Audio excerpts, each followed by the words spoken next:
એકચ્યુઅલીમાં આ આઈડિયા મારા સાસરી પક્ષ તરફથી હતો અને મારા મમ્મી પપ્પાએ પણ એ આઈડિયાને વધાવ્યો અને કહ્યું કે હા આ એક સારી વસ્તુ છે.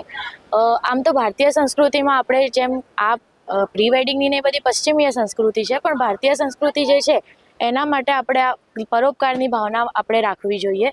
અને પરોપકાર માટે અમે લોકોએ આજે પ્રી વેડિંગ આવી રીતે સેલિબ્રેટ કર્યું છે કે જે નાના બાળકો છે, જે લોકો પોતે પૂરતું પોષણ મેળવી શકતા નથી, જેમના માટે આ બધું કરવું અશક્ય છે, એ લોકોના માટે અમે લોકોએ ફ્રૂટ્સ અને એ બધાનું વિતરણ કર્યું છે.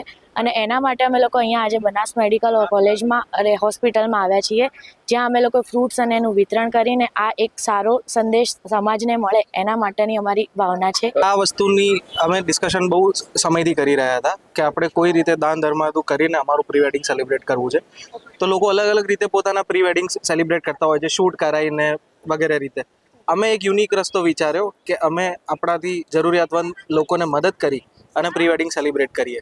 અને એના માટેનો સૌથી શ્રેષ્ઠ રસ્તો એ હતો કે સિવિલ હોસ્પિટલમાં જે બાળકો ફ્રૂટ્સ કે એ ખરીદીને ખાઈ શકતા કે એમ નથી, એમને આપણે ફ્રૂટ કીટ, બિસ્કિટ એ વિતરણ કરીએ. જે લોકોને 2 ટાઈમનું જમવાનું નથી મળતું એમના માટે અન્નપૂર્ણા રથમાં જમવાનું અપાઈએ. જે શિયાળાની ઋતુ છે, જેમને ખુલ્લામાં જે જાહેર જગ્યાઓમાં સૂતા લોકો છે એમને ધાબળા વગેરેનું વિતરણ કરીને અમે આ એક પરોપકારનું કાર્ય કરવા માગતા હતા.